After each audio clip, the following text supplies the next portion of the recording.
భూమిపై పెరుగుతున్న కాలుష్యాన్ని నివారించి భూమాతను కాపాడుకోవాలని బీజేపీ నాయకుడు ఆందోళ్ కృష్ణ పిలుపునిచ్చారు.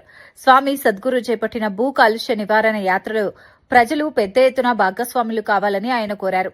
ఈ సందర్భంగా మాట్లాడుతూ ప్రకృతి పరిరక్షణ ప్రతి ఒక్కరి బాధ్యత అని చెప్పారు.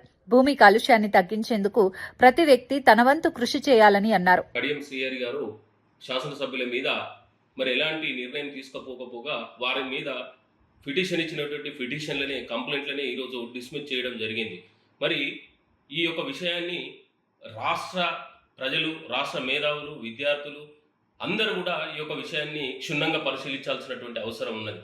మరి ఎవిడెన్స్ లేని కారణంగా ఈ యొక్క కంప్లైంట్ చెల్లదు, వారిపైన ఎలాంటి ఆధారాలు లేవు అని చెప్పడం చాలా హాస్యాస్పదం అనిపిస్తూ ఉంది. ఏకంగా దానం నాగేందర్ గారు కాంగ్రెస్ పార్టీ బీఫామ్ పైన, చెయ్యి గుర్తు పైన సికింద్రాబాద్ పార్లమెంటులో ఎంపీగా పోటీ చేయడం జరిగింది. మరి ఇది ఎవిడెన్స్గా కనపడటం లేదా స్పీకర్ గారికి?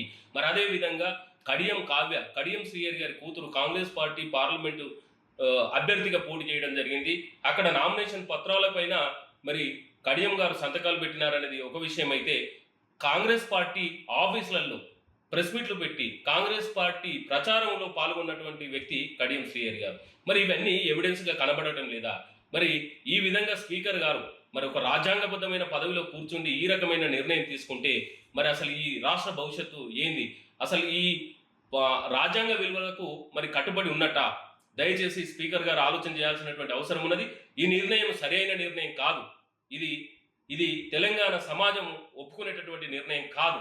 తక్షణమే స్పీకర్ గారు రాజీనామా చేయాల్సినటువంటి అవసరం ఉన్నది. జై తెలంగాణ.